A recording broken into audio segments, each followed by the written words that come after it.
Hello, everybody, and welcome to WordCast number 81. We got a lot of interesting news for you guys today regarding the consoles, which, is something that we do enjoy talking about.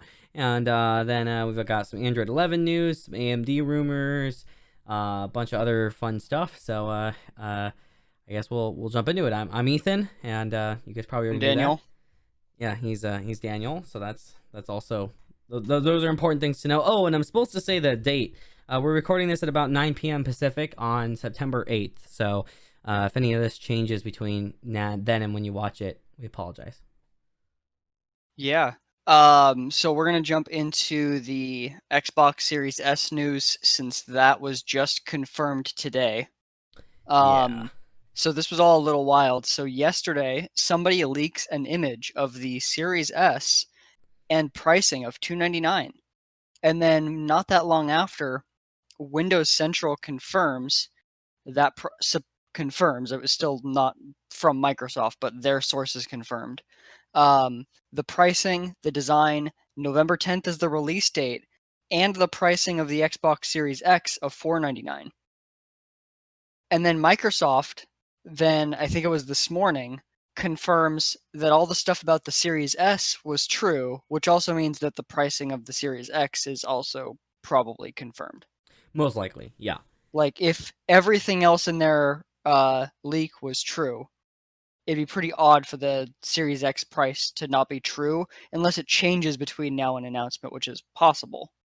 Yeah, I mean, they could be making adjustments too, depending on rumors that they're seeing for PlayStation and other aspects, but Public feedback about the leaked pricing. yeah. But it sounds, I mean, this is kind of in the realm of what we would expect, so I'm not Yeah. surprised by it at all. I think it's a sensible price. I don't know if I would still be that interested in one of these. If I don't know if I'd be interested in the S in particular if I were console shopping. If I weren't a pretty heavy PC person, but Yeah, so let's talk about this. So what we have, it's $299. It is smaller than the Xbox One X. Its design is stupid. I don't think I've seen anybody look at this and say they really like the design. it looks like Um, plankton. I actually would probably like it if the giant fan hole was painted the same color as the rest of the system, or if it was painted with the Xbox's like X logo, Yeah, something. But yeah, right now, for those that haven't seen the pictures of it, I mean, you probably see it. Well, you might see it on screen. I don't know. yeah. Some people are You can go listening find only, an but article. yeah, But essentially, it looks like a white Xbox Series X, or like a white Xbox One X, um, but with a giant black circle over one half of it, not the center, but like the upper half, which is probably where the CPU and GPU are. yeah. So it's a I will also agree. I don't really like the design. I think it looks stupid. I think just painting it white would have solved a lot. I don't understand the like non-uniformity look. Like I don't know who at Microsoft was like, yeah, you know what? I approve this design. I put my stamp on it. I don't know So the best what. thought process that I've seen is for why they did that was to differentiate the look of this from the Xbox One S, because the Xbox One S is also white and looks pretty similar to this, other than that the One S has the black bar along the bottom. Yeah, maybe, but I still find And like they could have did something better. with the name being almost exactly the same and the design being almost exactly the same, they would very likely run into the issue that the Wii U had of people thinking that it wasn't a new system. Yeah, okay, that could be the truth. I They don't should have know. done something different to differentiate it. Yeah, but not this. Yeah, for me, I think that for one, the name should have been different. I hate the Xbox Series name Oh yeah. because, like, if I'm describing to a friend, like, yo, that game will be only available on the Xbox, do I just say Xbox Series? Yeah, at And that point, I don't know. that could be misinterpreted. That sounds People really could think that, weird. yeah. Whereas, like, I can easily say Xbox that'll be on the One. PS5. Yeah, PS5 or Xbox One. Like you Yeah, know it'll even work on that's, all the more Xbox Ones. distinct. Yeah. But like, if I say like, oh, it'll be on the Xbox Series, you'll think like, someone who's like following the news would think, okay, probably the new consoles. But if I went and like, if I was suggesting as a gift to like a parent buy a gift, I used to work at GameStop, so I kind of know from experience that market. Those parents get confused real easily with this stuff. If I tell a parent, oh yeah, that game will be available on the Xbox Series, they're going to think the Xbox Series of consoles, like any Xbox, like Xbox Yeah. One. Oh, my kid already has an Xbox One. Cool, I'll buy that game. Yeah. That's the type of thought process that will very likely happen to some people. It's gonna be damaging to their branding. Like it's they could have done so much better. I don't understand this naming rabbit hole that Microsoft's gone down with the Xbox has gotten consistently worse over time. Yeah. Like, why isn't this just the Xbox 1080? That would have still been more like easier to Honestly, differentiate. what they should have done is they should have not had series in the title and then moved away from S and X, but they could have done Xbox and a letter for the S and an X, like Xbox Z and Xbox T or something, as a hypothetical, and just that way people know that it's different. Yeah, because right now it's so confusing. Like, Yeah, and like, how many people would just call it the like the Xbone or like the Xbox X or whatever, and like passing like quick slang or whatever. Yeah, And now it it's still sounds hard. the same. Yeah, now it doesn't make any. I don't know. I don't like the entire naming setup for this lineup here. Yeah, I think it was a bad choice. Let's talk about the hardware. So Microsoft said that it's going to be targeting 1440p and will do up to 120 hertz. And that it will have ray tracing and an SSD. And so the idea is that, in theory, the Xbox One X is your 4K gaming console, and the Xbox Series X is your 4K gaming console. I think I said One X. Yeah. Well, again, the point taken, exactly. Right? And the Xbox Series S will, in theory, play all of the games at the same frame rates and graphical fidelity, but just down-resed from native 4K down to 1440p. Which, quite frankly, real quick side note, is if that system can run games at 1440p that well, then in my opinion, what they should really be doing is just release the Series S into some form of DLSS. Yeah. Because if you already can do 1440p, 60 or 120 hertz depending on the game, if that was actually true, then like, why would you release a $200 more expensive, much more expensive to make box when you could just AI upsample and get almost the exact same image? Yeah, I don't know. It puts someone in a weird position. I don't know. I guess I guess that's my answer. I don't know, but let's talk about the storage a little bit. That's one other thing I wanted to talk about the performance hardware. You and I had talked about this beforehand, but I just, with the leaks that have come out about the Xbox, and most of them have been true so far. Yep. Microsoft needs to talk about the hardware. I can't if it can actually seem achievable to get this performance, then I could easily recommend the Series S to certain people. But as of right now, I could not, like, in good faith, recommend the Series S, because the rumors are that it's going to be a 4 teraflop GPU versus the Series X's 12 teraflop. I'm sorry, but it doesn't take a tripling of graphical performance to get the exact same frame rate and graphical fidelity, but just go from 1440p to 4K. This is the same GPU architecture, so the teraflops are comparable. It shouldn't take that big of a GPU jump. Like, we're talking more than doubling in physical size of the system to go from 1440p to 4K and a slightly bigger SSD that doesn't take up any space. It's a little. And a disk drive, I guess.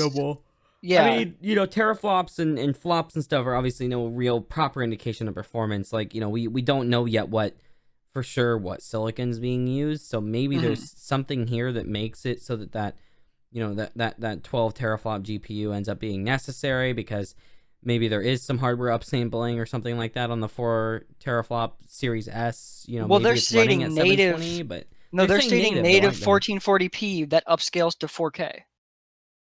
So They're that essentially saying that the Series S is what I thought that they should have done with consoles this entire generation. Is I felt like this new generation should have essentially been a really fancy DLSS box. yeah. Make the hardware the best you can make it to where with upsampling you get amazing high frame rate images at 4K, but via the upsampling. Right. And that is essentially what Microsoft is indicating the Series S is going to be. Meanwhile, we've seen Series X games and none of them look like spectacular. I would just think that for $200 doubling in size and tripling the teraflops, you'd get a little better than just a resolution bump.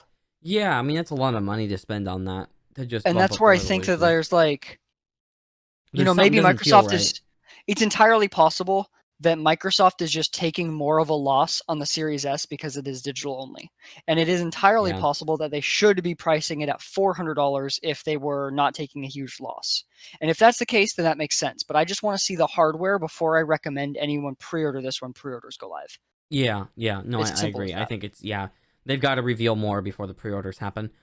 I mean, I don't know. It's just there's so much hype and so much consistent rumor mill and stuff with the console launches, which like I Mhm. get to a point, but it's just like it's kind of nice when you don't have a staggered launch, whereas like when you get new GPUs, Nvidia's like, hey, here's the GPUs and like everything about them.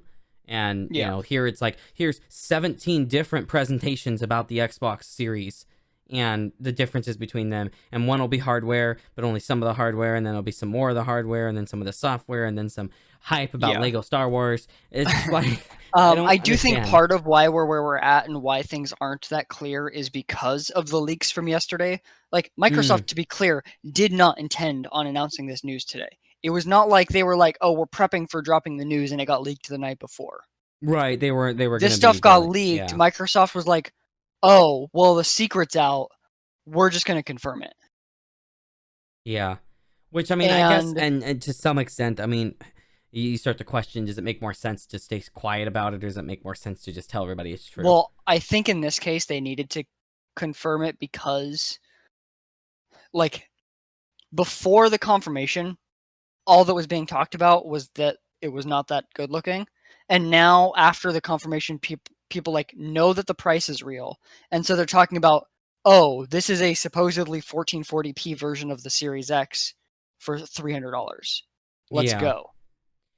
Yeah, it's just weird to Um, see like what this is supposedly capable of, and I mean again, completely different architecture. It's a lot of different changes in silicon in the time, but a 4 teraflop GPU is similar to what the Xbox One X was capable of doing, and so it's like it seems kind of weird to be talking about how much better this should be in terms of both being able to do higher resolution gaming. The One X did not run a lot of stuff even at 1440p. no, the One X ran a lot of stuff. It ran a decent amount of games at native 4K. The issue was that it ran it at 30. Right. Okay. Yeah. So yeah, that's right. They sacrificed frame rate instead. Plus, you had some Yeah. lower texture reses and stuff like that were more obvious, and so it makes you wonder like if they're trying to get the ray tracing, which there is dedicated hardware for. So yes, but they're also trying to get better graphical fidelity out of something that's running at 1440. With a 4 teraflop GPU is it makes me curious. Like I'm curious to see what the performance is really going to be like. Obviously this is all like kind Yeah, of it's rumor. also really hard to speculate because we don't have any point of reference for RDNA 2 teraflops. Like you Yeah. can generally do a pretty decent job at comparing teraflops among the same architecture because it's the same architecture. Yeah. But we just don't have RDNA 2 teraflops to compare to. If we had a different GPU out, then that would be a little different. Yes. More on that Um, later in the podcast, though. yeah. But the other big thing that needs to be talked about with the Series Oh man, S specifically is the storage. So they it's announced that it will have 512 gigabytes of storage. That is extremely concerning to me. Like same. the 825 on the PS5 was already like troublesome. But 512, when you take into account, like, so if we look at the Xbox One that had a 500 gigabyte hard drive. You Right. had like 380 gigabytes or so of usable storage. If my assumption is that Microsoft is going to find ways to cut down on how big the OS was, let's be optimistic and let's say 450 gigabytes usable storage. Well, Call of Duty takes up 180 to 200 gigabytes. Let's say 180. NBA 2K takes up like 90. Halo 5 takes up 90. Let's assume Halo Infinite will probably take up more since it seems like it's a big open world. Let's assume 100, not much more, but some more. That already right there is like 370 gigabytes. Yeah. That's pushing you. So assuming that Microsoft has saved way more space than they have in the past, you're looking at 70 gigs free. That's enough for FIFA and Fortnite maybe, but that's not enough for even another AAA title. I If don't you know. play Call of Duty, which is one of the biggest titles as far as storage goes, you pretty much are limited to 3 other AAA titles on this without having to swap storage around. That seems absurd. It is absurd, and this was one of my concerns, and I was vocal about this in some previous podcasts, I'm sure. Where I was concerned that when the consoles were going to go to SSDs, we were not going to be able to get big enough space for the prices that they're trying to target. Yeah. And we did for sure. I know this 100%. We talked about the 825 being a limit on the PS5, and we were kind of weary about it. But then the one advantage. Go ahead, real quick, and then I'll say my thing. Yeah. So then you jump into 512 is starting to be just completely ridiculous. Like, unless you only play one game, which like I know some people that only play like 1 or 2 games, that's just but for the most part people like to have a variety of games installed. That's horrible. And we already have data cap issues and stuff in the US. So it's not like you can just delete and re-download all the time. Yeah. And like it should be noted, so some games will see probably a pretty significant size reduction with SSDs.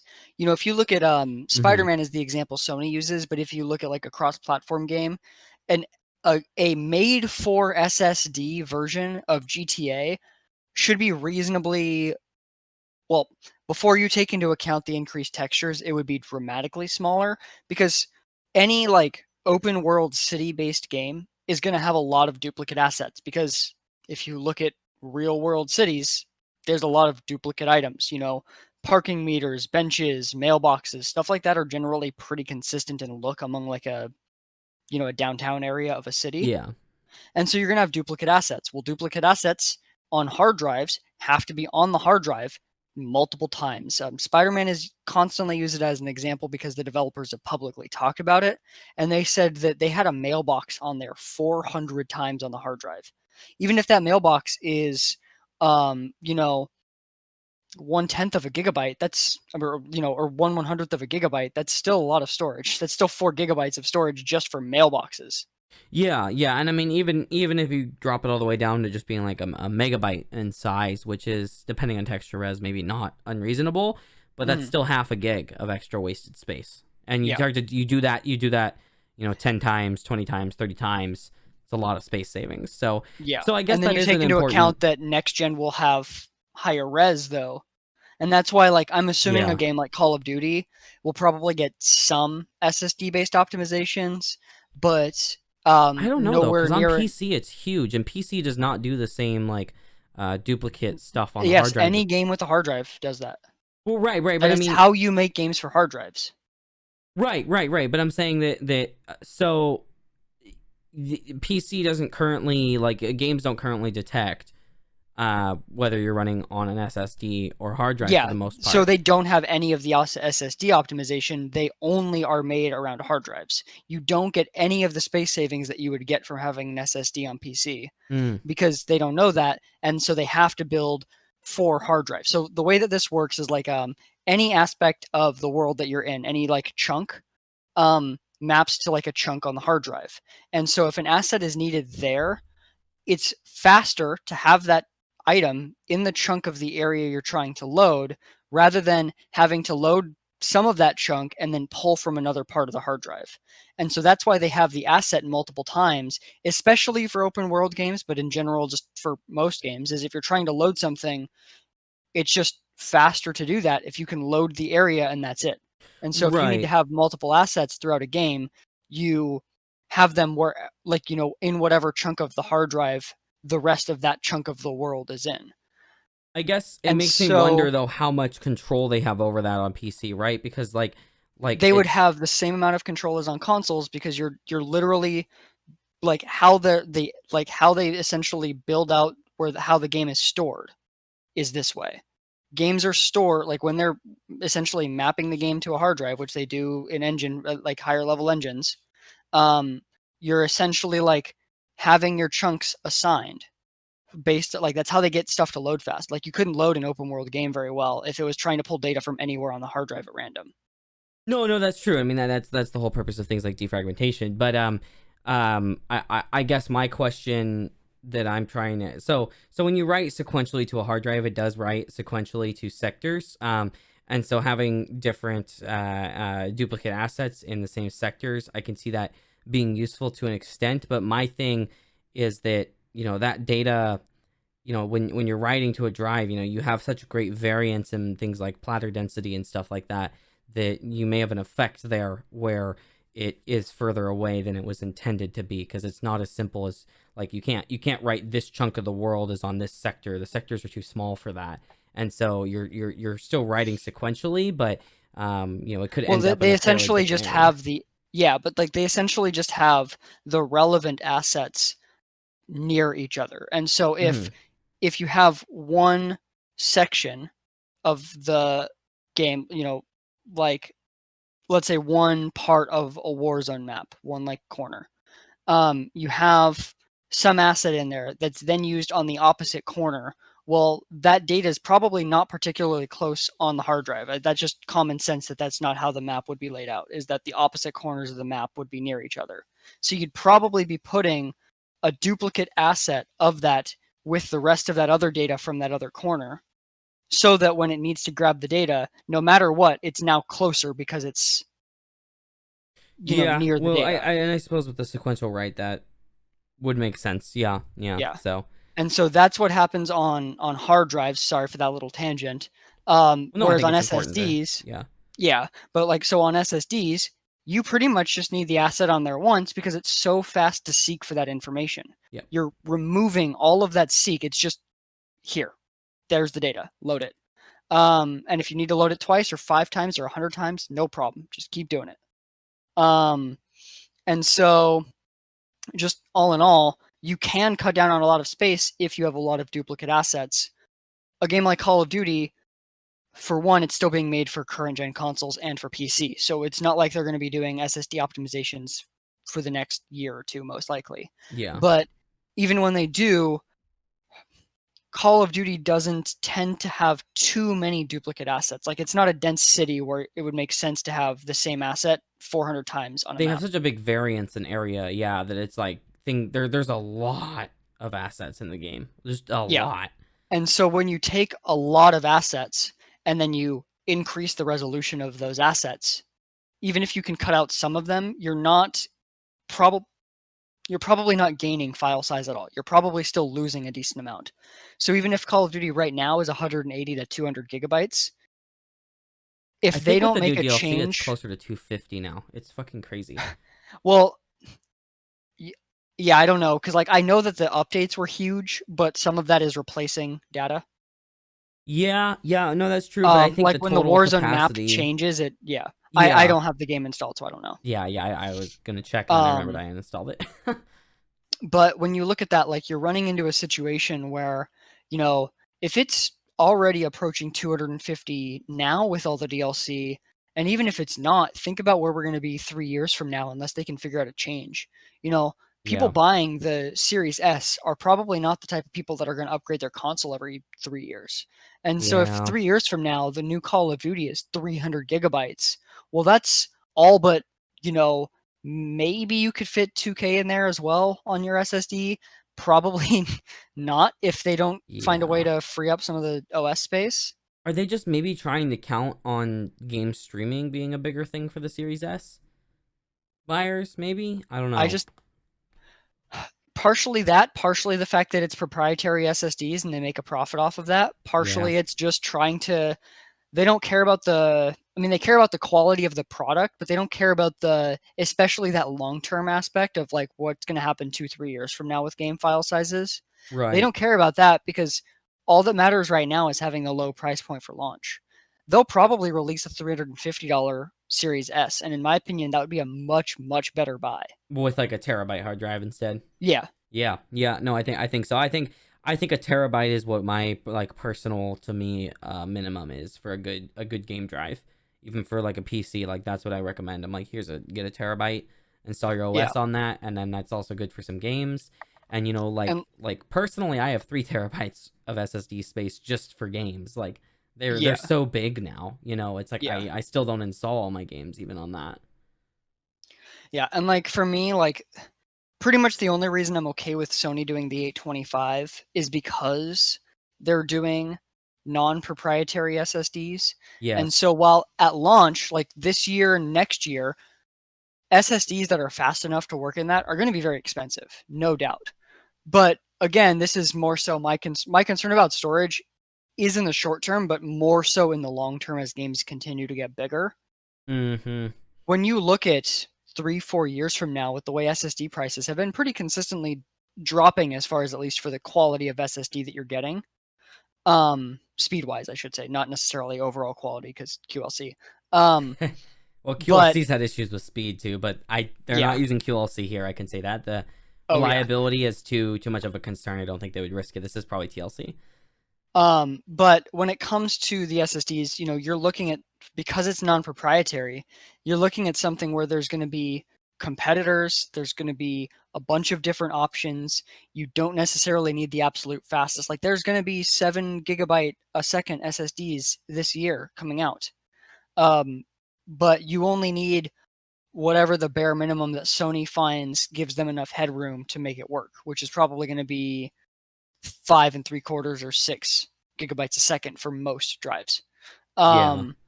And so, if you can buy below the top tier of PCIe 4 SSDs, then realistically in a few years, like there'll be a pretty reasonable price for a much better SSD than the external ones you're buying from Microsoft.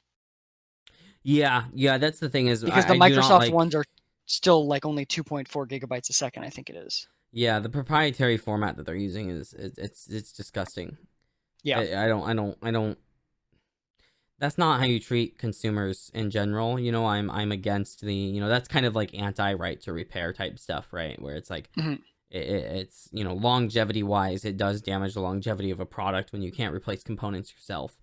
And it's especially interesting when like we were talking about it before, and it's like you would think, based on what we've heard about the SSDs, that Sony would be the one with the proprietary because they're doing more custom stuff.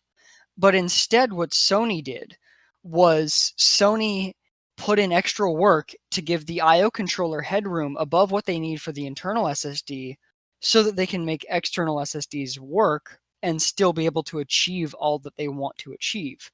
Whereas Microsoft is going with slower SSDs, which should be easier to make external ones open, and they're going proprietary. It's kind of backwards. You'd think It it would be is. the slower one would be the open one, and the more custom one would be the It, proprietary. it doesn't make sense. Now let me ask you this. Is there replaceable internal drives for either of these, or are these both external only? Do we know? Well, I think that the Sony one is technically internal. Like there's probably going to be, from what it seems like, you're going to be able to pull off the sidings of the PS5, and so somewhere in there is going to be an M.2 slot. Because Okay. they said it's just an M.2 slot, and you have to have an M.2 drive small enough to fit in there, is what they've said. Okay. Like they've said that like some of the really fast ones that have big heat sinks won't fit, for example. That doesn't surprise me, yeah. But I mean, most Um, of those you can remove the heat sinks and stuff. So yeah. I'm sure Um, it's probably a standard like 2280 size SSD, 22 yeah, by most 80. likely. That's super common. So Um, but yeah, it's just weird that Microsoft is the one going proprietary, but like Sony learned their lesson with the PSP and PS Vita proprietary storage. People really did not like that, especially with the yeah, Vita. It was so expensive. it was Um, ridiculous. Yeah, and I actually I missed my Vita, yeah. or not my Vita. And I missed then my PSP Go. Oh man, I had that too. Oof. yeah. But yeah. And then we'll talk about the Series X real quick. So the pricing was confirmed by Windows Central as $499. And this is also releasing November 10th. Overall, that pricing is about what I expected. Pretty much like dead So on. that's Yeah. cool. I think for what we know of the hardware, albeit, yeah, Halo Infinite didn't do a good job of showing off that hardware, but the hardware itself, from what we know of, seems extremely capable. It seems, other than the SSD, more capable than the PS5. Yeah, So I think that's a really good price for the hardware. But what's really interesting from a pricing perspective, and this is where I think Microsoft is doing a fantastic job, is the agreed. leaks about Xbox All Access. So Xbox All Access right now allows you to get an Xbox One X and Game Pass Ultimate, which is Gold, Game Pass for PC, and Game Pass for console.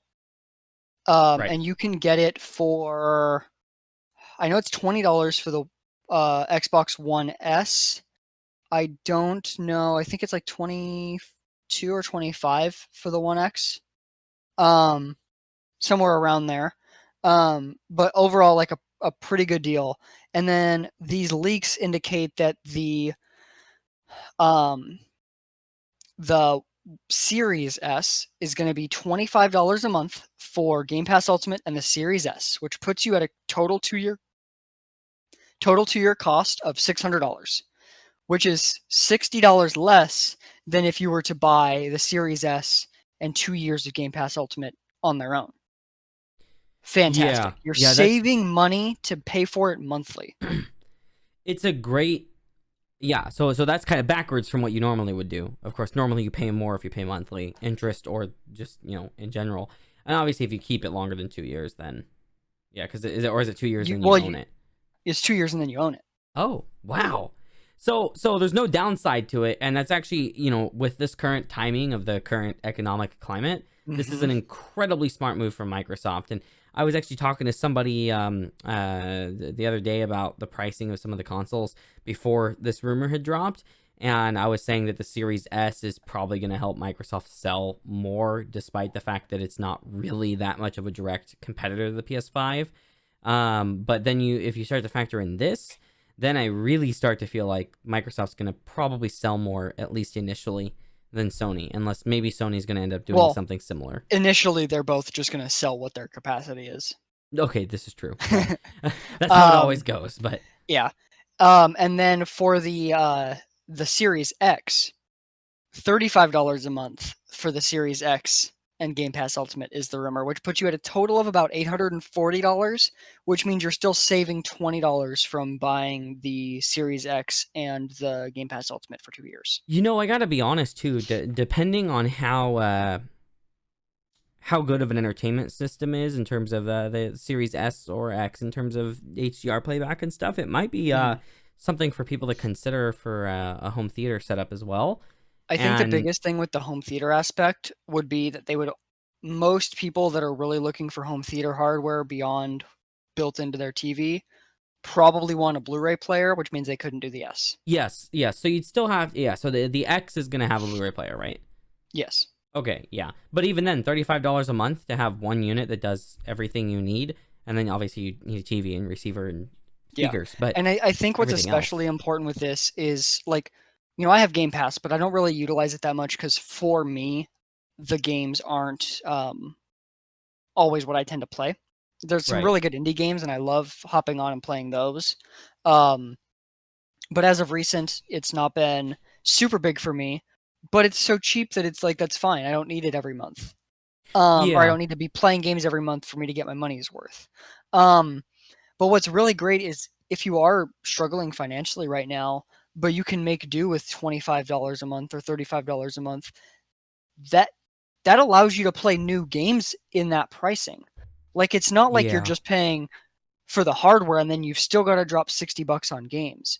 We're talking theoretically $35 a month could be all you pay for 2 years. You could never buy another game, and a lot of people could be pretty satisfied with that. You're not going to have Call of Duty, you're not going to have Cyberpunk, but you're going to have a lot of great games. Yeah, but I mean, even then, you just throw in a couple of extra games there. I mean, even just buying one game, then you're even. So you still haven't spent more than just buying the console and the Game Pass Ultimate. in and of itself. I mean, this is almost like something I'd be enticed to do. Yeah. Like And it's good. it's interesting how Sony's going to compete, because what they've said is that while they don't necessarily expect to win on price of hardware, they Yeah. somehow intend to be the best value.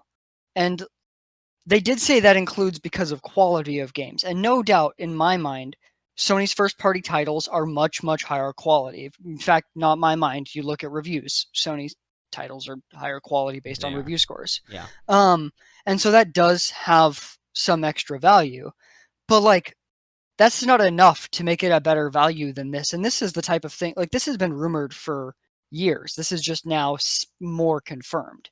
That Microsoft was going to be going this route with the subscription. So Sony has to have some kind of Game Pass competitor at least that they are working on. There's no way that they can be a better value without that. Yeah. And like they kind of do right now, because if you look at PlayStation Now, their game streaming service, now Right. that you can download games to your PS4, like, you don't get like all the first party games like you do from Microsoft, but like they technically have the groundwork laid for that service. So maybe I would they think that are they would, just gonna do yeah. something similar. So like they need to do something like that to be competitive from a value standpoint, which they have said that they will be competitive on. If they weren't saying that, then I would honestly just assume Sony is going with, we have better quality titles, we don't need to compete in that way. But Yeah, they've said but that they now are. they've talked about it. Yeah. Yeah. Yeah. Huh.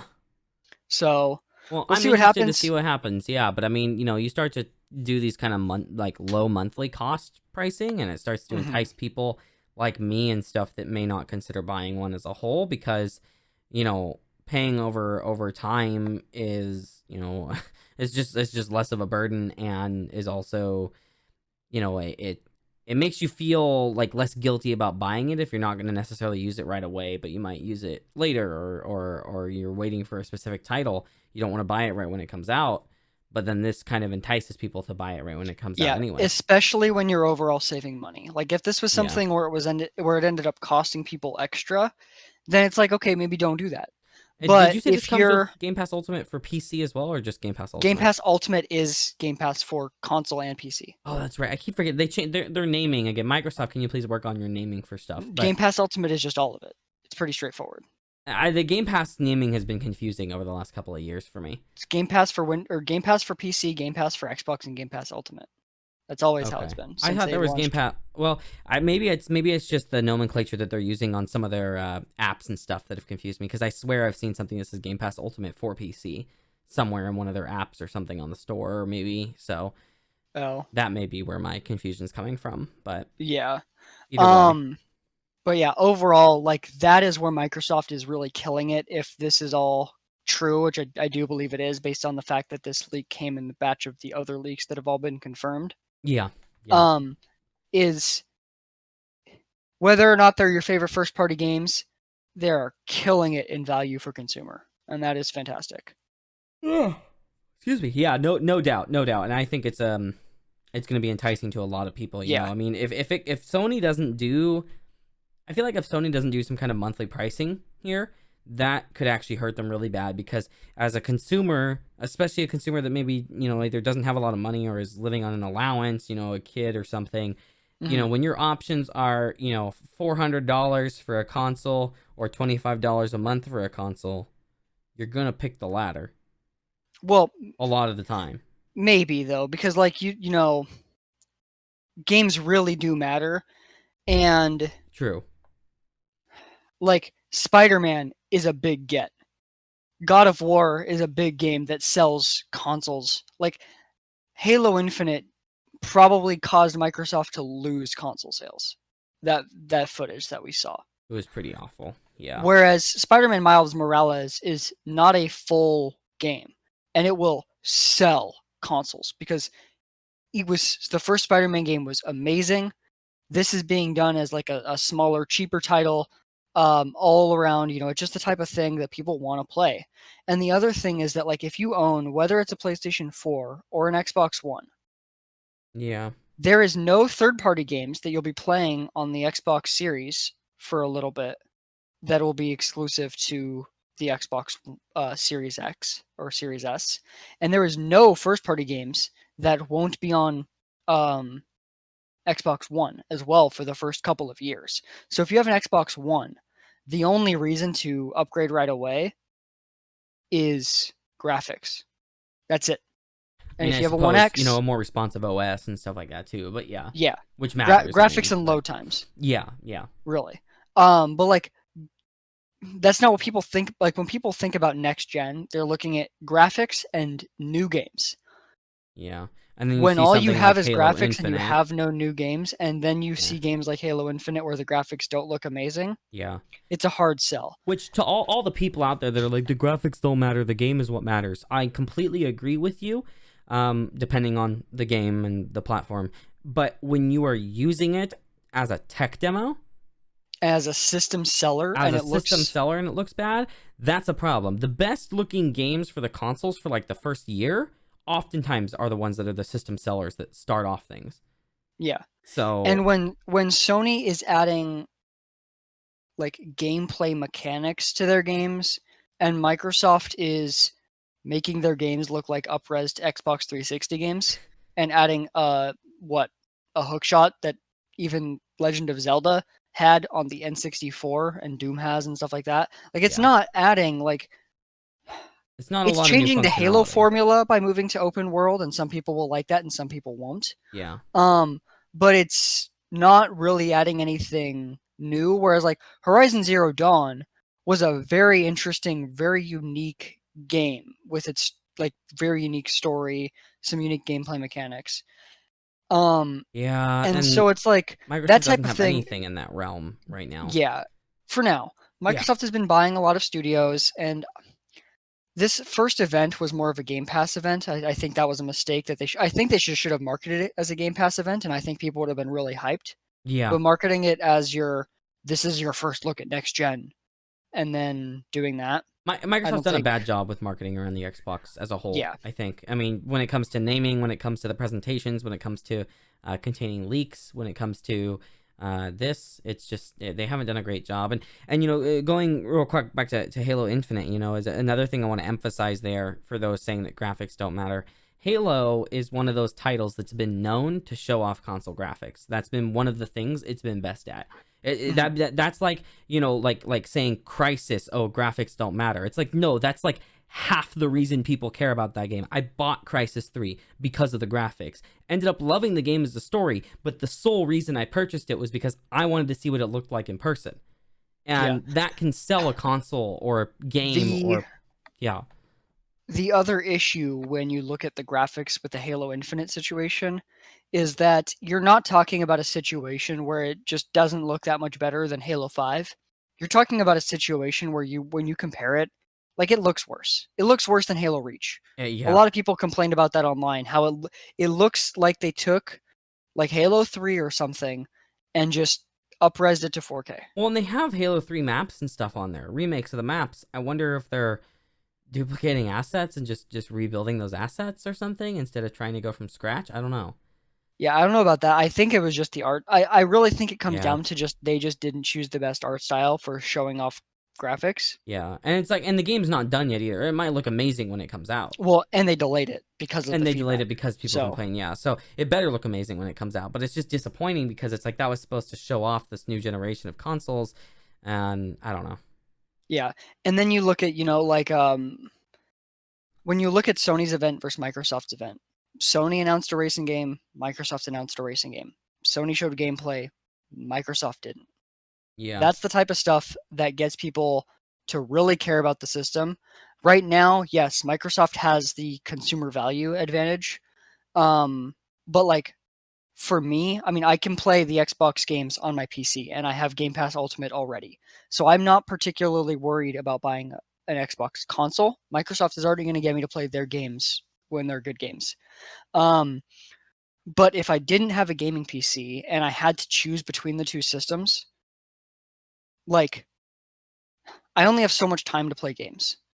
And so ultimately, if it means having less access to games and spending a little bit more money, I would go with the PlayStation because, in my mind, for now, the games that Sony is putting out and has been teasing have consistently been better. But Microsoft is doing things to change that in the future. It's just that stuff is going to take a few years. You're Yeah. looking at the new Obsidian RPG, you're looking at the new Fable, you're looking at the new Forza. Like, this stuff is all probably going to be really amazing games. Like, they have a lot of potential. As long as they don't fuck it up, and I don't think they will, then Microsoft is going to come out with some heavy hitters and a little bit more of a diverse portfolio than Sony's been doing. And so that's all a great combo. Yeah. And But then that's years out, and you should not buy a system for software that is years out. Yeah, no hardware for software. And the other thing is Sony has a track record of doing a fantastic job. Yeah. Whereas Microsoft is just attempting to start that. So yeah. Yeah, I mean, we'll really see how it goes. I'm sure we'll have a podcast around the launch time. So oh yeah, I mean, we'll probably the rumors are that the PS5 pre-orders are probably are theoretically going up soon. I wouldn't say probably, but one major UK retailer has indicated they're going up tomorrow. Wow, tomorrow? Shoot. We've got more stuff about tomorrow later in this podcast too. So if you're not listening to the part and you're listening to the full thing, definitely stick around. But well, I think that kind of wraps up the Xbox stuff for now, though. So I'll also let you jump in here to Android 11 because this is looking pretty interesting. Yeah, so Android 11 released today, September 8th, and it is not just available on Pixels. It's available on the Pixel 2 and above, all the way up to the 4 and 4a. But it's also being released on a number of different phones like Oppo and stuff like that. The most significant phone it's also coming to is the OnePlus 8 and OnePlus 8 Pro today. I'm wondering if the 7 series is going to get it. It will, but not today. Yeah, not today. Well, I mean, yeah, as soon as it gets it, I'm going to upgrade to it to play with it. But yeah. Now, this is not like a super big upgrade. Like you look at like iOS 12 where they're adding like really big like user changing, iOS like 14? user. Yes. Okay. What did I say? You look at, what they're releasing though, like iOS 14's dropping, like widgets and stuff. Like that's a pretty significant change to iOS. Yes. Whereas this is more refinement. And Yeah. so what we're seeing is a few things. Or a lot of small features and then a few, I would say, like medium features. Nothing huge. And a pile of copycat features. Yeah. I mean, hey, if we're going to knock iOS for copying Android, we got to knock Android for copying iOS. Exactly. Right? I mean, sure, Steve Jobs used to say copying good products, good ideas is okay. I don't disagree, but we're still going to talk shit about it. Yeah. I mean, like at this point, both of the OSs are mature enough that like if there's a glaring flaw that people are pointing out, it's probably because the other one has it. And so we want them to fix the issue, right? Well, that means bringing over the feature that the other one has. Totally. Yeah. Now, the first thing we're going to talk about, though, is not something that iOS has, and I hope iOS copies it. So they changed something with notifications. So the way that notifications works now in Android 11 is that you have your normal notifications for apps, let's say Spotify, News, eBay, Best Buy, whatever. Those are all below your notifications for any conversations. So Android messages, Pulse, Facebook Messenger, any kind of like chat service has essentially a tier. So like you scroll down, you pull down your notifications, and what you have is your quick settings, your music widget, and then your conversation notifications, and then everything else. And you can, from the conversation notification, quickly open up chat bubbles if you use that. Personally, I've never been a fan. Yeah, I don't like them either. Some people really like them, and so it's really easy to get those open, which is cool. But overall, just that separation of conversation notifications, I think is really fantastic because for most people, those are more important. Yeah, and I think notification overload has become a real issue on mobile platforms. And in fact, it's like seeping into desktop too, where like I think it's I think it's so much worse on Windows, even though I get less notifications because Windows they does such a interrupt. piss poor job. Oh yeah, no, it's bad. Well, the thing is too, they need there's some minor tweaks Windows could do to fix that, but I'm not going to go Yeah. on a huge tangent about it or anything. But there are some minor things they could do to make that better, make it Yeah. like nowhere near as annoying. But even then, yeah, notification overload on iPhone or on Android. I feel like it's been more of a problem on Android actually personally, but notification overload is definitely an issue, and this should in some ways help deal with it. You know, I think Android could do a little bit better of a job in the direction that iOS does when you get lots of notifications in a row that it kind of just plays every few of them, you know, so you're not getting, you know, they all pop up, but they don't all make noise. I think that's a good method of doing it, but yeah. And then the next pretty significant change is actually to the power menu, which is not something most people really give much thought to. But what they have done here is they have essentially combined the power menu, like the like smart home aspect of Control Center from iOS, and then your Google or Android Pay or whatever they call it, Google Pay. yeah. Your like access to your mobile payments. And so when you open your power menu, what happens is the top row is your normal power settings. If you want to shut the device off or restart it, that's where those buttons are. And then right below that is your different cards for mobile payments. And then below that is your smart home controls. This is fantastic because Android's power menus have been different for every version of every Android OS. Well, and not to mention like the other AI or not AIBs, goodness, graphics cards. No, the other phone manufacturers as well, right? Like OnePlus has had a better power menu than some of the other Android phones out there. Yeah, for sure. Yeah. So it's like, but this brings consistency, and it puts smart home stuff in a more easily accessible place, which I always find helpful. Especially for things like light controls and stuff. And that way you don't have to have a damn persistent notification for it, which is so annoying. Yeah, and it also, like, having this stuff in easier access makes it nice for people that want smart homes but don't want smart speakers. That's also a good Because point. Yeah. right now, if you don't have a smart speaker, realistically, you're getting like occasional control, like if you go out of town, being able to remote control your lights and stuff. And other than that, like the only actual convenience is like that you can move your button around potentially if you have like a Philips Hue remote. Yeah, but it's like it's not really that useful. Yeah. Yeah. I mean, time schedules and stuff too, I guess, but yeah. Yeah. But like being able to really quickly and easily turn on and off lights from like a consistent menu on your phone rather than having to go into the app Yeah. means that if you don't want a speaker, you still get the quick access to those controls that you kind of right now have via the speaker. Now Google just needs to bring this same feature onto Android Wear.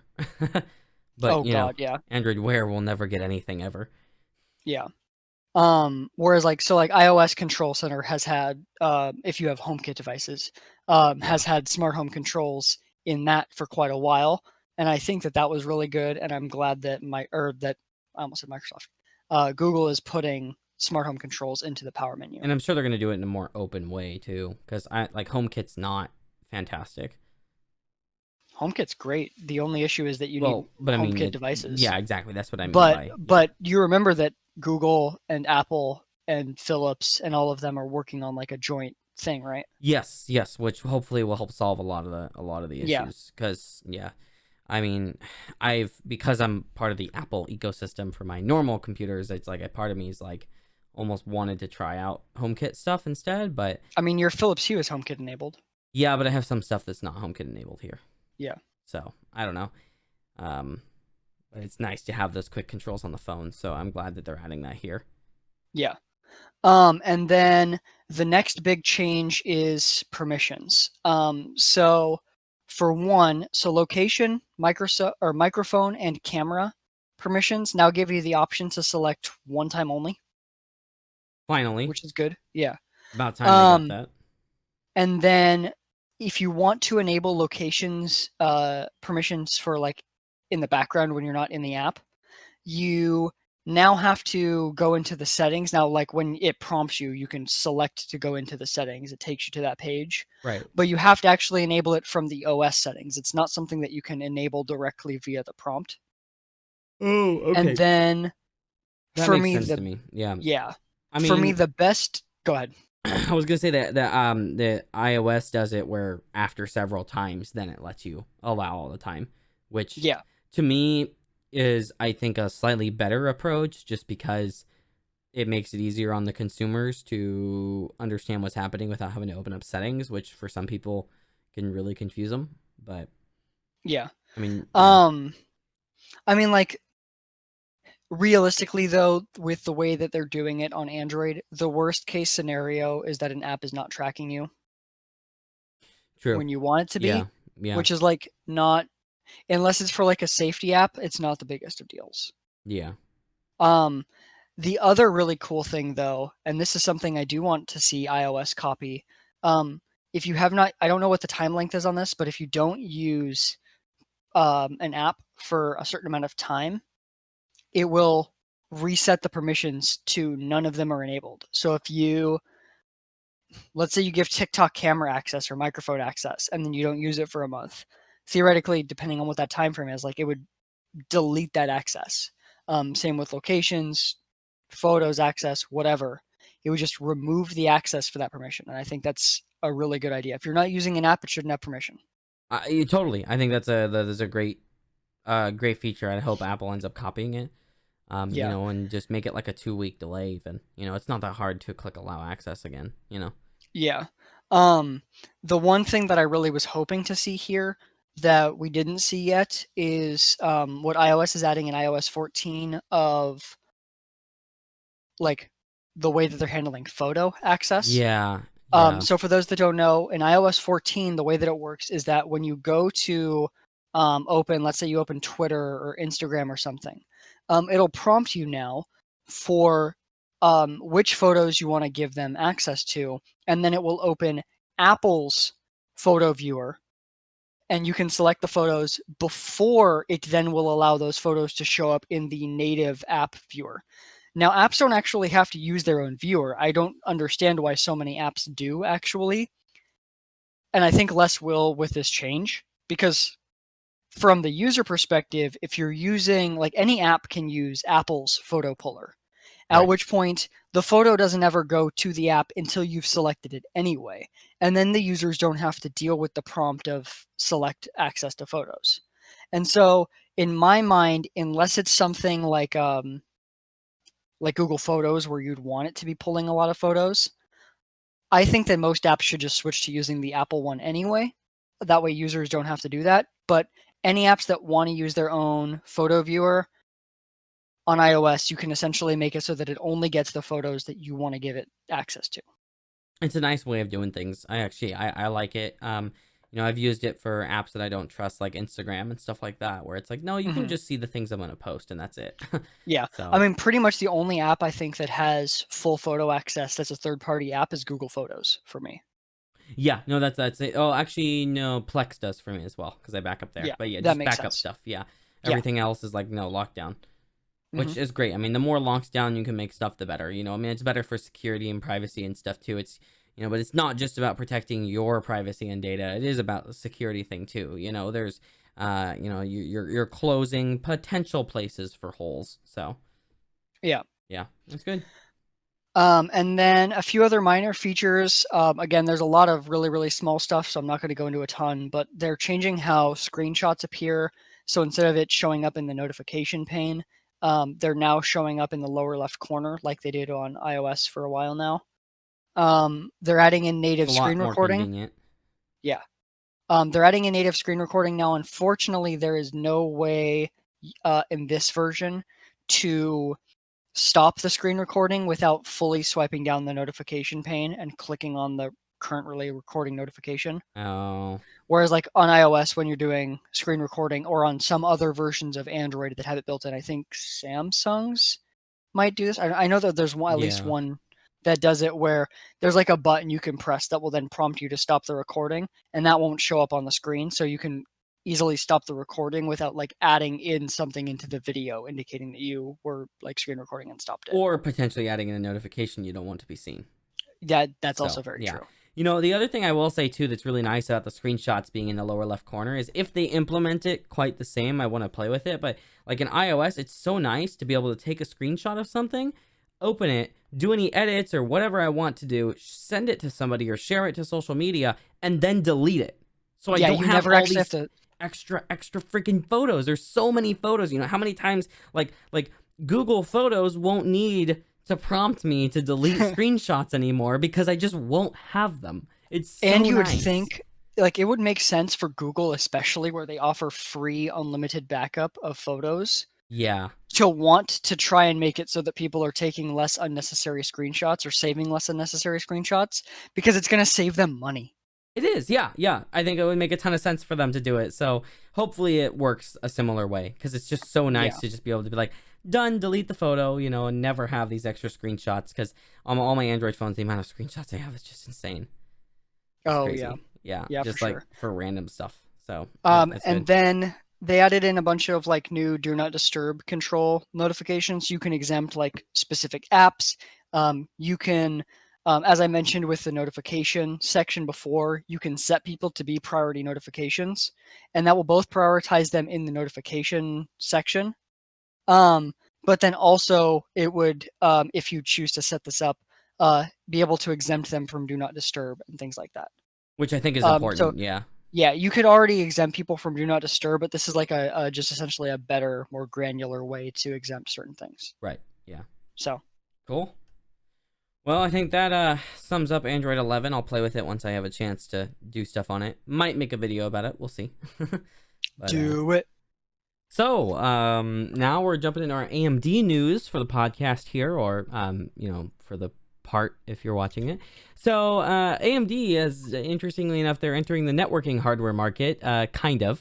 So, they're partnering with MediaTek to make some wireless LAN, like, Wi-Fi adapters, for both their notebooks as well as the Ryzen Pro lineup of notebooks and potentially desktop motherboards and stuff like that too. So it's important for AMD to be jumping into this market because Intel has a almost monopoly on the like consumer networking side of things. I mean, for Ethernet, it's it's a little iffy because you do have like a Quantia and a Realtek and stuff like that. But when it comes to wireless, it's generally Intel or sometimes Killer Wireless / Realtek, but oftentimes it's Intel, and honestly the Intel stuff's generally more stable too. So I'm glad to see AMD like actually making an attempt to enter that market to kick Intel completely out of their products. And hopefully they just make a good product that actually is properly reliable and stuff like that. But yeah, I mean that's a pretty short little blurb there. Nothing super special except that maybe we're going to see AMD start to do more and more networking hardware, which would be really interesting. Maybe to compete with Intel and also compete with NVIDIA, who just bought Mellanox, which we talked about in the last podcast. I think it'll be interesting to see how much of this is MediaTek and how much of it's AMD. Yeah, like is it just MediaTek for the hardware licenses and AMD does all the design work or what? It's not really specific about that yet. I couldn't find any details on it, although I'll admit this was a kind of quick topic to put in here, so maybe there's more details on it than in the articles that I looked at, but it sounds like we don't really know a ton yet. We just know the partnership's happening. Is it just AMD rebranding it like they did with Toshiba SSDs, where they just rebranded it as Radeon SSDs, or are they actually like helping make the product better? I'm not sure. Yeah. But hey. Yep. We'll see. Just hopefully it's good. That's the important part. And then this next one you actually threw in here. So Ryzen 4000. What's going on with that?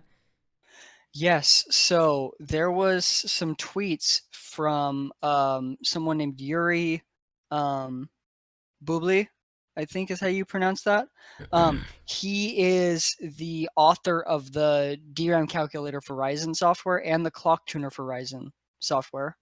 So he knows his stuff a little bit. Yes.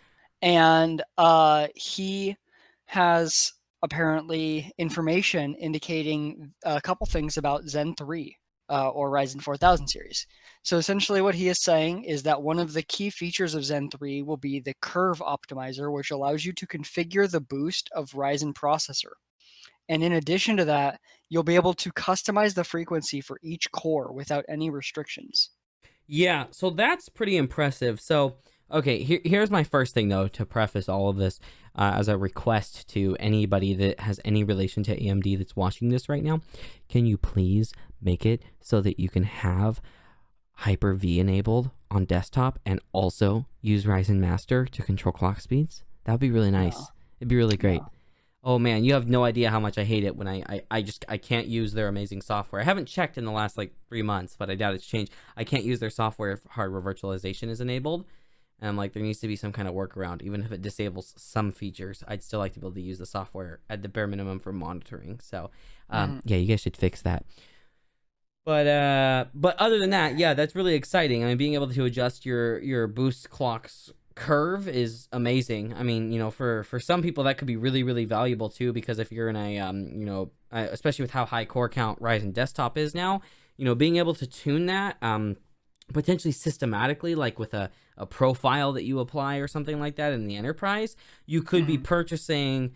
You don't need a lot of processing power, or you have a lot of workstations, you don't need as high clock speeds, and you're trying to reduce the power usage to reduce your power bill. Like, being able to tune that could be really valuable, not just to enthusiasts, but I mean as a wider market, that could be a valuable feature. And being able to do things like tune that down if you need to like cut down on heat, especially as things get hotter. Yeah, when everything's on fire, don't worry if there's a fire, approaching your house, at least you can tune your clock speeds down. Exactly. So then That's what you're really good. matters. Well, actually though, if you're running AMD, your house is invincible to fire anyway because it runs so cool.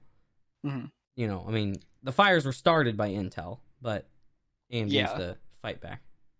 And then the next thing that he had tweeted out was that apparently they're going to be releasing 10 core processors. Yeah, that one will be interesting. So, I think a 10 core is a good mark for a lot of people. Actually, I think it's just enough into that more production side of things without having to go full to like a 16 core or 12 core. It could be one of the best value parts for production style work. It might beat the 8 cores in value for production style work, because if they can add those 2 cores for less than like a 25% cost increase, that starts to be a pretty valuable part, and then if they can do Yeah. it for the Now, cost per core. what do you think the configuration of this is going to be as far as the like CCXs? Because haven't we been seeing rumors that they're bumping it up to 8 next? Yeah, so I mean they can, they could do At which 5 and point are we 5. looking at? Yeah, They can and do weird layouts. I'm wondering if this is actually their uh like um poor yield chip essentially. It might be, yeah, it might be like their, yeah, whatever's worst. I don't know, it's hard to say 100%. I actually unfortunately have not done a architecture rumor dive into Zen 3, so I'm not the best person to speak to it right now, but even if we look at Zen 2 and the way that architecture has been built out, um it's going to be interesting to see what they choose for the CCD layout now, but I think it's just hard to say, what option's going to be Yeah, best for them. Using more than one CCD is going to, obviously get better performance and thermal management and stuff, but yeah. Because who like my knows? guess as to how this would work is like singular CCD 8 core chips would be the like higher end of the 8 cores. Yeah. And then with the ones that aren't active or like that have less active core counts there, if like 2 aren't great and so they decide to deactivate 2, that would then go into the 6 core. And then if there's 3 that aren't active, they would throw 2 of them together for this to get the Yeah, 10 core. they might, And then yeah. they'll throw 2 of the 8 core CCDs together that are like in like the 2 of the top tier 8 core CCDs for the 16 core part. Yeah, that would actually make a lot of logical sense. So maybe they are going to go that direction. I'm not, but again, I think it's really hard to speak to it exactly, right? Yeah, Um, we'll just have to wait and like see. But a 10 core pretty much part, just like, do you remember back in like when we were in high school, the 10 core part being like the OMG, I can't believe Intel managed 10 cores on the desktop. yeah, It's still pretty funny to look back at that and to yeah. be like, this isn't even HGT. This is just like normal desktop. Like you Hmm. could potentially see these 10 core chips in like a consumer, not consumer, but like a consumer business workstation, right? Where it's like it needs to be fast, but like 10 cores in a like Yeah, machine in an office. I just love it. I still can't get over it. I mean, I guess some people are gonna grow up with it and it's gonna be the norm for them, but I still can't get over it. So it's pretty cool. And then not gonna go into too much detail here because in theory, AMD is having an event tomorrow or when most people are seeing this, probably yesterday. But AMD is having an event tomorrow, 9/9, according to rumors. And they're going to be talking about Big Navi, which may be what's getting announced there, and maybe biggest Navi as well. So a lot of Navi parts there. We don't know for sure if it'll be gaming or if maybe it'll be a workstation focused first. Maybe they will release biggest Navi and it'll be about production environment and supercompute. AMD's been doing better there than gaming for a while. But there's not a lot of info about it right now, other than we know it's going to have hardware accelerated ray tracing, and it is going to work with Microsoft's DXR. So it's exciting news, but it's not stuff that we didn't expect. yeah. So I just wanted to throw that out there for anybody that if I manage to get this podcast up before the event happens, but judging by how late it is, that may not happen. Hmm. But if I do, watch out for this event on September 9th, 2020. If it's past that, then, well, we'll talk about it in the next podcast, if this event's happening tomorrow, next podcast is going to be a long one. Yeah. But, yeah. So, that pretty much covers all of our AMD stuff, though, actually. It wasn't as huge of a week for them. I don't know. The tech news has felt a little tiny this week, honestly. Yeah, it's been pretty chill until somebody leaked the Xbox stuff, and then Microsoft kind of got forced to announce that. Like, we'd have even less to talk about if that didn't happen. Yeah, like I've even been going through the security world, and there's not any major topics in the security world right now either. There's lots of little things to talk about, of course, but nothing major. So I don't know. I was a little surprised by that myself, but speaking of other stuff, I guess we'll transition into the other topics. Yeah, so there is a new update on the Apple and Epic lawsuit situation. Um, so funny enough, Apple is now countersuing Epic, and Apple is the one seeking damages from Epic now. Dude, um, it's so weird. It's like just crazy, like to see these companies fighting each other. It's kind of fun. It's yeah, entertaining for the so tech. essentially what happened, so Epic lost their bid to essentially be allowed to be on the App Store in violation of the rules. And so they're now suing again, stating that now they've actually faced damages by not being on the App Store in violation of their rules because they're losing sales by not being on the App Store, which makes sense, but they're only not on the App Store because they're violating the rules. The judge had already told them before that if they were successful in their lawsuit against Apple as far as like suing about the rules, then they could go for damages based on the amount of money that they lost paying the App Store fees, should the App Store fees be deemed to be too high or invalid.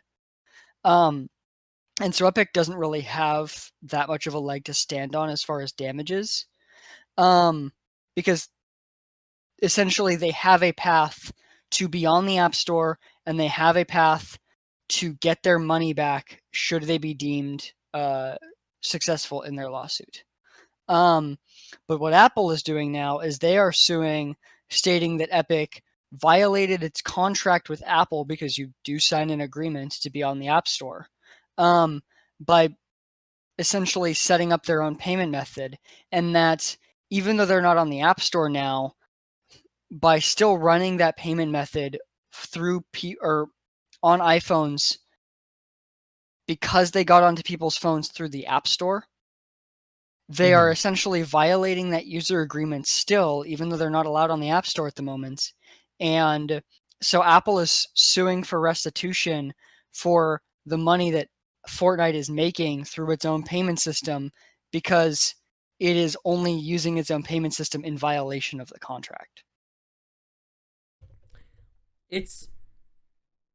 I don't have a ton to add, but I just find it entertaining. It's Yeah, just fun to see it's how it plays wild. out. Like the further this goes, the more we'll report on it, and I'm sure there'll actually be longer segments about this as things start to settle. But for the time being, it's just kind of fun to watch two giant companies punch each other in the face over and over. Yeah, you're looking at a multi-billion-dollar company suing a multi-trillion-dollar company because the multi-billion-dollar company wasn't making enough hundreds of millions from iOS. it's it's an interesting point. I don't know, and I don't know. It's just like I feel I have this mixed bag about Epic in regards to this because I feel like there's been a lot of up and down where like there have been times where I'm like, oh yeah, I can see Epic's trying to help game developers, and then there are other times like Epic wants more money. It's been like it seems like every week there's a change in the story that makes me feel different Yeah, about the reason behind Epic doing it. because it's like Epic did request that they be allowed exemption from the App Store rules. Yeah, exactly. Now, They whether or not did. that was just prep for the lawsuit or what, I don't know, but But if you're going to sue, the best argument would be that you wanted the rules to be fair for everyone and be better. If you're yeah, trying to sue to get them to have to change their rules, the last thing that you want is for it to look like you were just wanting it for so that money. you could make more money. It makes me wonder though if they were maybe hoping that Apple would do it and they were going to use that as ammunition. I don't know. My assumption is that they were hoping that Apple would just cave to avoid the lawsuit and that Epic would then make more money. Maybe, but I don't know. It seems like one CEO Because, held a like, gun to the other CEO's head, and then they're like, "Nah, you don't do that." yeah, it's I just don't know. like, It's because, like, funny. the end goal they claim is their own app store. And as you and I have talked about multiple times, including on this show, if they really wanted their own app store, they would do it on Android, where some Android users are already more used to another app store and would Yeah. be more likely to download it. Well, And which the they fact that have, but it's like it hasn't been successful and doesn't have very many games on it. it has one other game, it's not really an app store. Yeah. It's like they need to push more on that, and then they can use that as an argument in court. Yeah. So it's a weird position. We'll see what direction this goes. We'll keep monitoring this story, but I don't know. It's You know what else requires monitoring? Western Hard drive Digital rotation speeds. or that. Yeah. Well, I think Western Digital themselves should get a little monitoring, but yes. So, for Oh those that don't man. know what we're talking about, um, Western Digital got caught again, but this time what they got caught on is lying about the RPMs of their drives. They have a Yeah, history of this crap too. It makes me so mad. yeah. So, at first glance, some people might actually see this as a good thing because what is happening is that their 5400 RPM class drives are actually running at 7200 RPMs in a lot of cases. Um, there's a big concern though, because for one, Western Digital's 5400 RPM class drives have for a while now been listed with a higher power consumption than pretty much every other company's. Um, 5400s. yeah, Yeah. and that was very confusing and like concerning for some people. And now we know why. It's because they're literally running faster, and therefore that's why they're consuming more power. Um, but then it's also like you run into issues where if you're building like a NAS, you're generally, especially like the type of people that go onto like data hoarder and build like really, really complex stuff. Um, Me they right here. generally Me right here. want to Raising my know hand. exactly what hardware they're putting in their system. It's They generally are important. very thoughtful about that stuff. You have no Everything idea how much from time I've put into researching drives and stuff to add to my setup. yeah, It's everything from power consumption to reliability to sound, all this stuff is yeah. affected by your drive speed. Well, and vibration can damage stuff. And like if you're putting, you don't necessarily want to pair a whole bunch of drives at different RPMs in the same chassis. Like you Yeah. want things to match up in a lot of cases. It depends on the design of the chassis, but it's confusing to me because why? What was the point?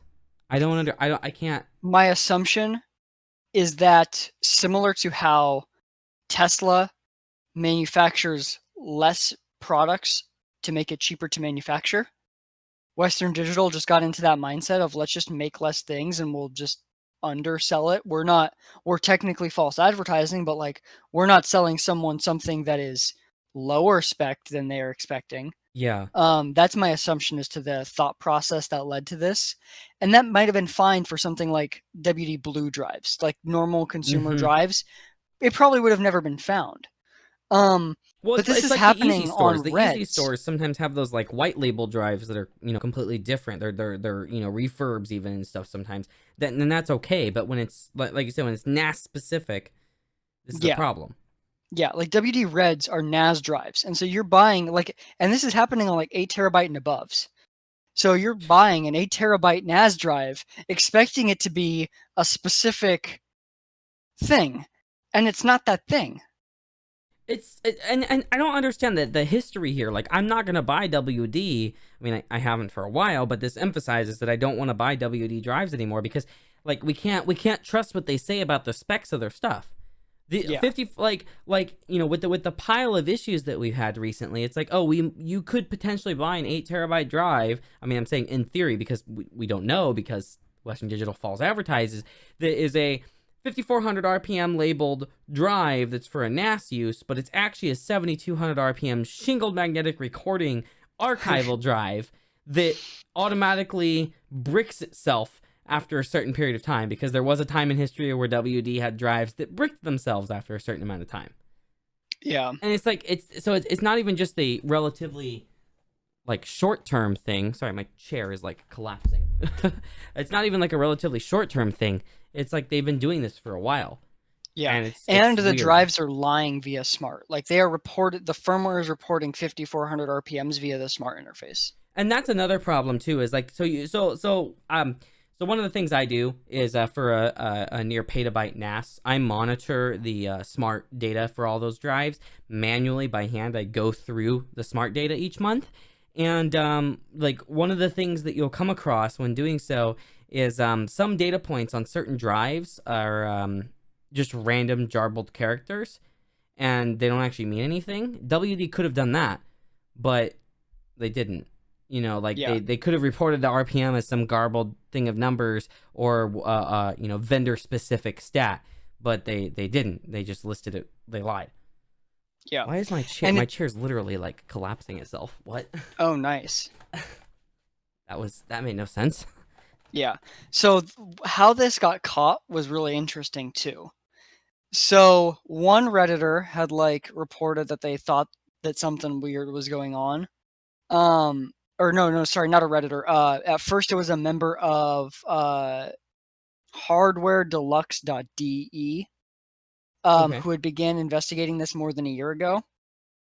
And then another Redditor recently, in order to try and help prove or disprove the findings that this person that was investigating had initially found, did a audio analysis where they placed a sample of the drive on an empty cardboard box with a Blue Yeti mic held directly above it, and then powered the drive on and used a spectral analysis of the recorded audio to find out that it was running its baseline frequency was 120 hertz, which times 60 seconds is 7200 RPM. Oh, that's awesome that they did that. It's actually not even that hard. It's just clever No, thinking. there's Android apps that'll let you do spectral analysis. Yeah, that's just clever thinking. But like, Yeah. wow.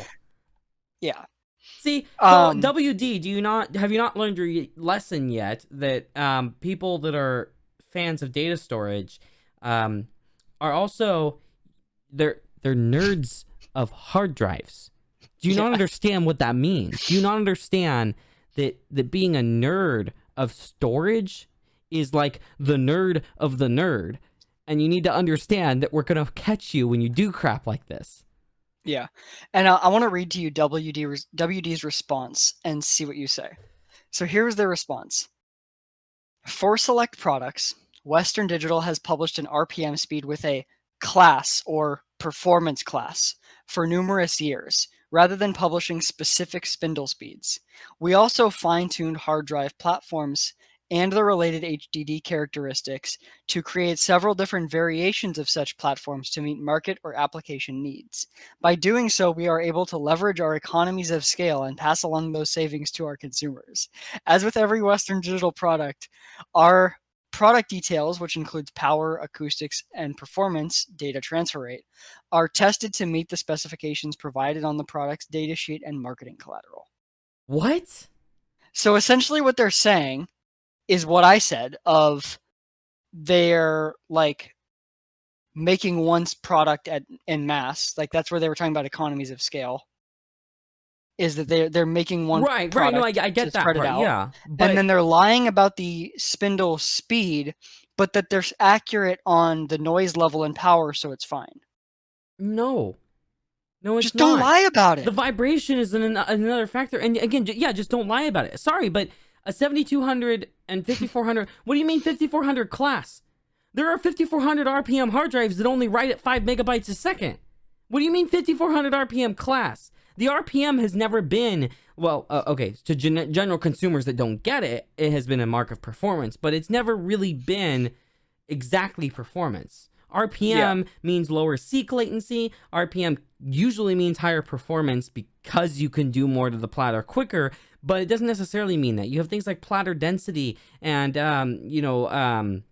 obviously caching and stuff that play into that. And so like people look at the performance numbers for the performance numbers of the drive, but they're going to look at the RPM to understand things like noise, vibration, etc. And you can't just say noise, oh, well, it's 5400 RPM class and we list our noise levels accurately, except that I don't know if I even trust that anymore. But you also are like you're lying, so I can't trust anything you say. But also saying like, oh, well, it's only this many dB or dBA of noise. It's like, well, what frequency is that? Because that might matter to somebody. Some people are really sensitive to certain frequencies, so that could even be an issue along with a lot of other things. But like there could potentially just be an issue of people wanting a drive that, hums at a certain frequency, right?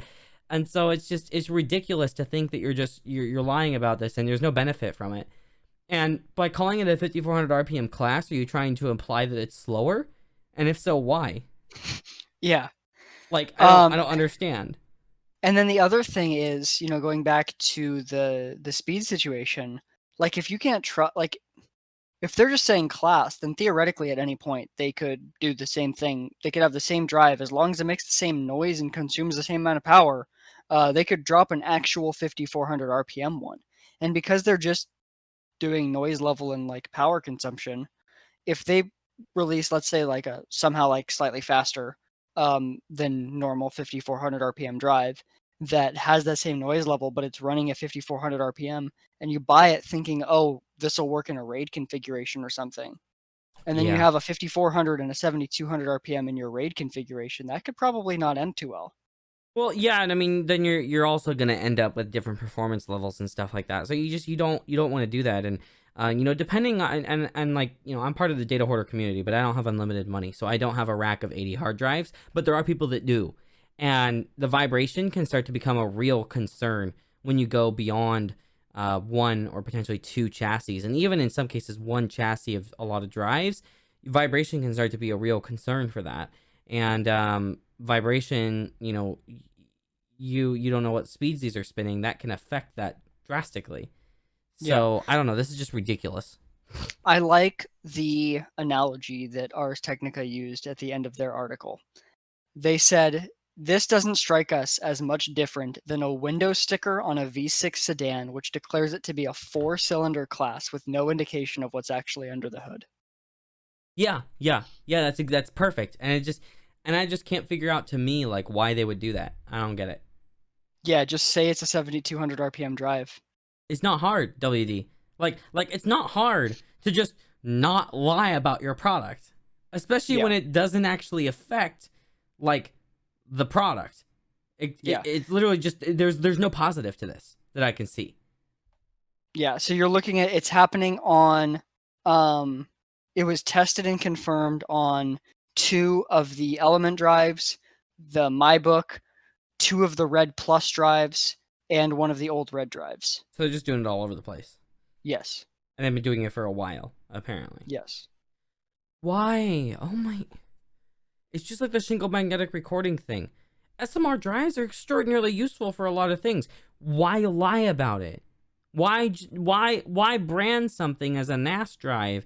And like, this isn't as bad as that. That whole thing, the SMR thing, which we have another podcast about that, but the SMR thing was horrible because people were losing their data like big time because of it. Mm-hmm. This is unlikely to cause that because if you have a drive failure, you replace it. It was the rebuild time with these SMR drives that could take an insane amount of time. But it's just, to me, in my head, I don't understand the reason for this. Yeah, and it's like it makes you wonder what the speed the 7200 RPM class drives are running at. Right. What's that Because mean? the 7200 RPM class WD Red Pros do have a max sequential transfer rate that is higher than the 5400 RPM class ones. Yeah. And so is there something else that's inferior on the 5400 class, or is the 7200 class running above 7200, which would defeat the economies of scale purpose? And if so, if it is that there's something else different, then what's different on it besides the RPMs? That Yeah. seems important to know if you're building something out. It matters a lot, and these NAS drives are used, in a lot of different situations. So to me, I just can't figure out the reason for it. It doesn't make sense. Mm-hmm. Like, I don't know why they would do that. But before we move on to the tiny news, I do have one topic that I actually wanted to add to this. So, breaking news, like this literally just happened. Microsoft's patches today were pushed out. It was Patch Tuesday, and somebody has done some compiling of it. And what was interesting is 129 vulnerabilities were fixed, which marks a 7-month streak of more than 100 vulnerabilities fixed. I gotta say, it sounds like they're stepping up their game when it comes to patching, which has been a big issue with Windows. Is it's like just face it. I mean, Windows is a huge attack vector. Windows isn't, but also is not as secure as FreeBSD and Linux. Finding these issues and patching them quickly is really, really, really important. And it seems like Microsoft's been taking that more seriously so far in 2020. Yeah. So I'm happy to hear that. There's nothing particularly major that I can see in here. There were some things that got a critical severity rating, like you should go patch it. But so far I only read a little bit of it, but so far it doesn't sound like there's anything that's like the end of the world kind of stuff. There's some stuff like SharePoint, remote code execution, but a lot of these ones here are really difficult to execute, but they are like a bad thing if somebody can manage it. So figured I'd mention that there. Go patch your Windows, protect your bits. So yep. And then at this point, Protect your bits. Protect your WordTech your bits. Yes, WordTech your bits. So now we'll jump into tiny news.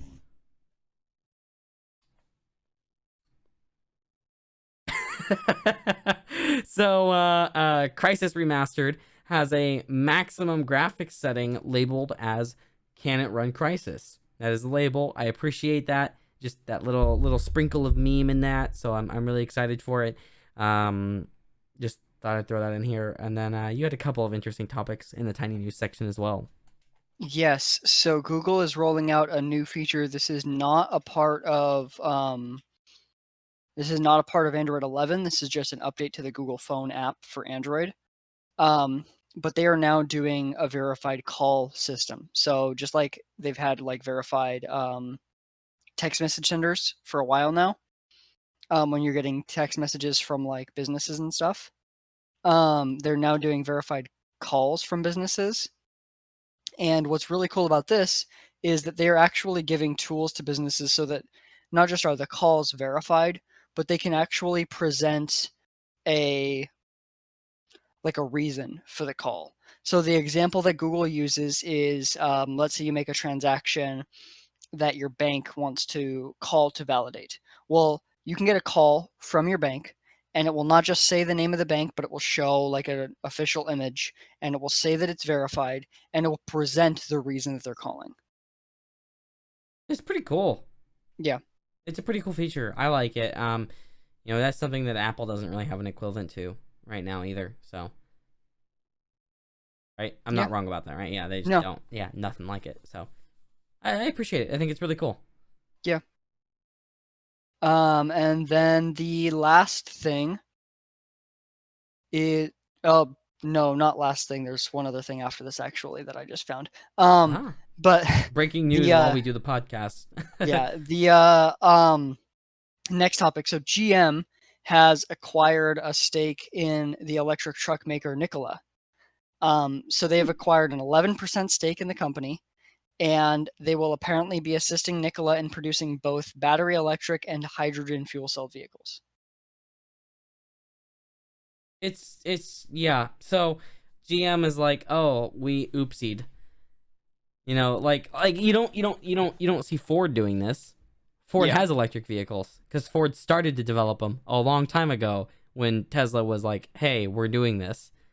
Yeah. And now the companies that aren't are gonna have to acquire small companies and stuff like that to do it. It's actually kind of it's funny to me, and I know that's what you were mentioning too, where it's just like, oh, they're literally too big to fail, so they just kind of sit stagnant, And it's just funny because GM was also the one that needed bailouts. Ford got through a lot of stuff without bailouts. I mean, they've had bailouts, but they got through a lot of stuff without it. So, and now Ford is coming out, is it this year or next year? They're coming out with the Mach-E, the Mustang Mach-E, which shouldn't have Mustang branding, but other than that, actually looks really good.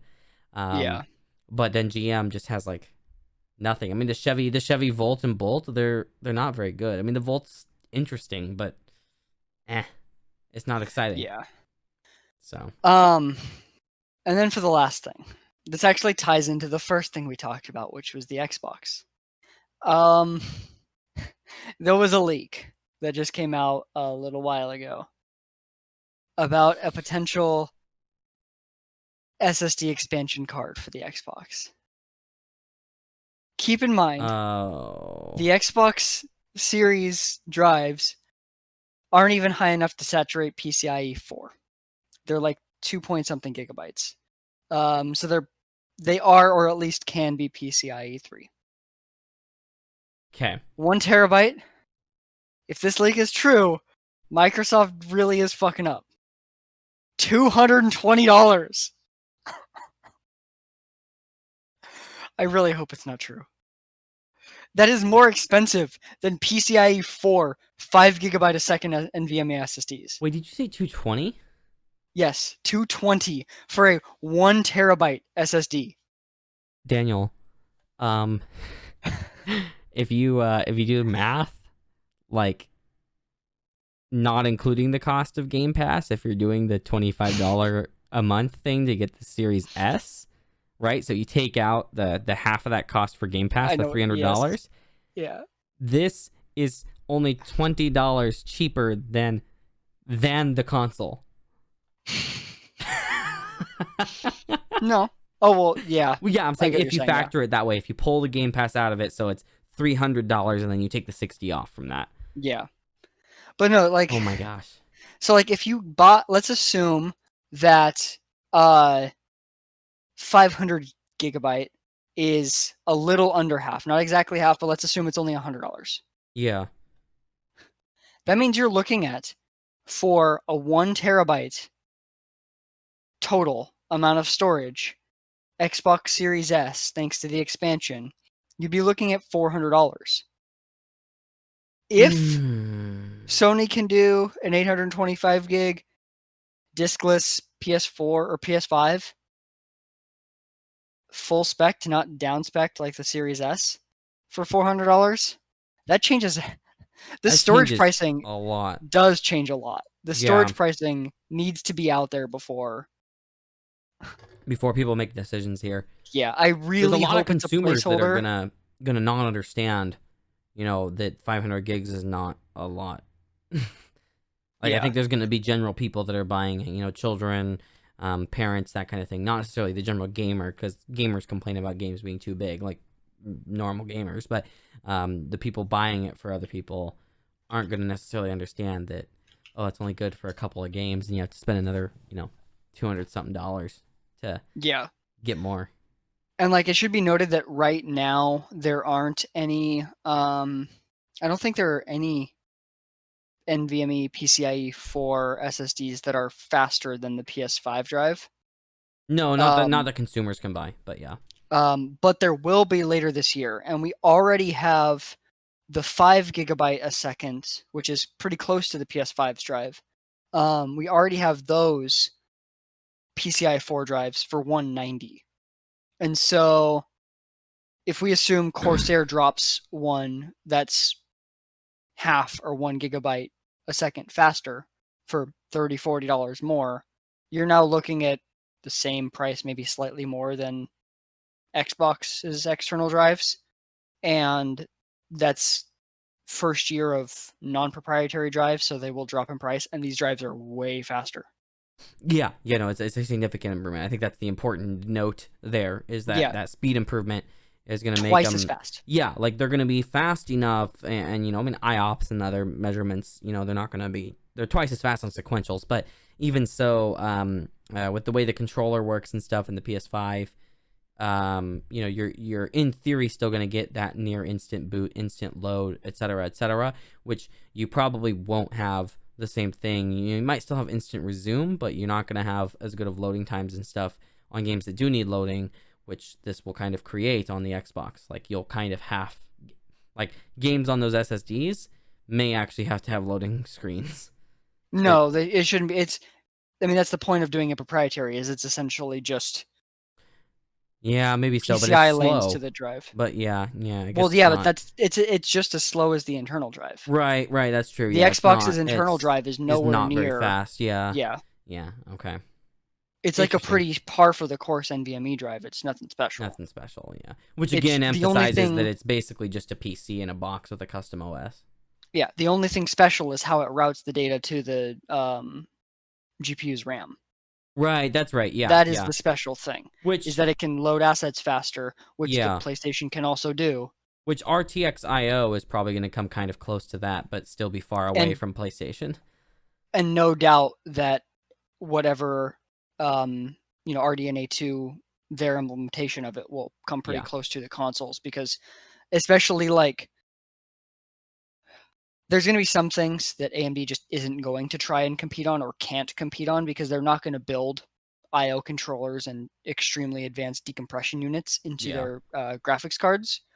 But the actual pipeline for how they handle routing the data is something that, from everything that we know of, Sony has worked with AMD on yeah.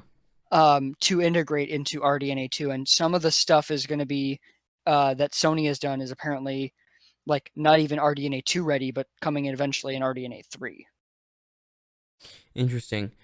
So Yeah, so I guess we'll just have to wait and see. But I feel like this console generation, which I mean, the last generation kind of already did this, is it seems like Xbox is moving more and more in the direction of a budget-oriented PC for multiplayer games, yeah, and Sony is whereas more like the real console, and then Nintendo as well.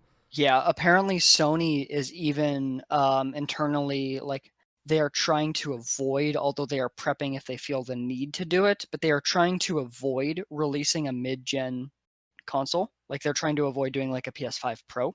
Mm-hmm. And instead what they wanted to do, and that's why we're seeing, them go so ham on like storage, for example, where they think that that is something that they can get a lot more longevity from. Well, and Um, it's a interesting quality of life improvement that doesn't necessarily cost as much as more graphics horsepower, yeah. and it's a long-lasting Um, quality of life improvement. yeah. And so like it sounds like what they're trying to do is set up, like they were looking at just what do we expect for the next 5 or 6 years of games before we would potentially start a new generation. And they want to like shorten the generations like a year or two, but then get rid of that mid console or mid gen console that they did this year or this gen. I wonder if we'll start seeing launches from the two companies that are at very separate times then. We Yeah, might, I yeah. I kind of hope so. I kind of like though that where the consoles are divulging in some ways, right? You've got like a Xbox is kind of like a cheap PC. It's great for multiplayer games, great for that because it's crossplay with a lot of stuff.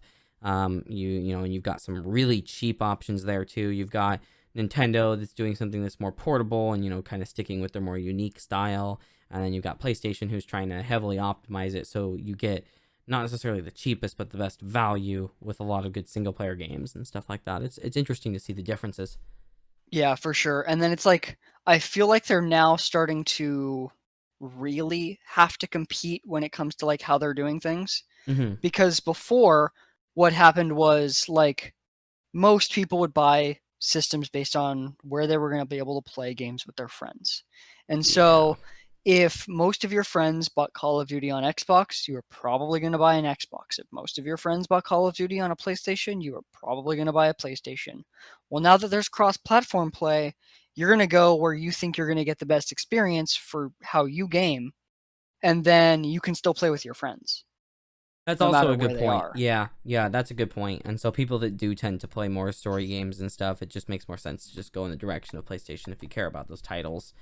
You know, if you're an online only person, then Xbox is probably kind of the way to go, is what it's looking like. But I mean, not necessarily, because like unless you really want to play like Halo multiplayer, like if you can play all the third-party multiplayer games on PlayStation. yeah, but there are a lot more games that are cross-platform between Xbox and PC for the time being. That was I part mean, of that's what I kind was of getting already at, dying but down. Most big games are now just cross-platform in general. yeah, I mean they've got, I mean COD and stuff is, yeah, Fortnite, you know, but I don't know. It's I think that within 2 years, if a game is not cross platform, people will be seriously questioning it. I think that No, will be I the agree with norm. that statement. I do. But if we're talking about In buying fact, I these, you even know, think that tomorrow, yeah, but like but what games are people going to be playing tomorrow? yeah, yeah, Call of Duty, Fortnite, Apex. yeah, that's true. Yeah.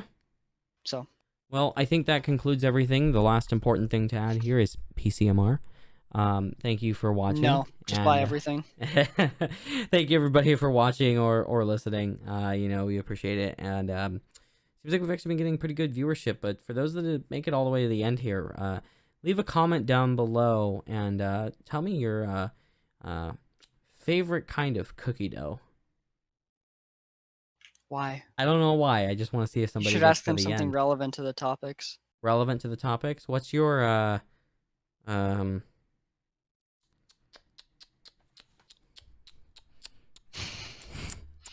You're bad at this. I'm really bad at this. I don't know what to say. How do you what's your define favorite RPM class?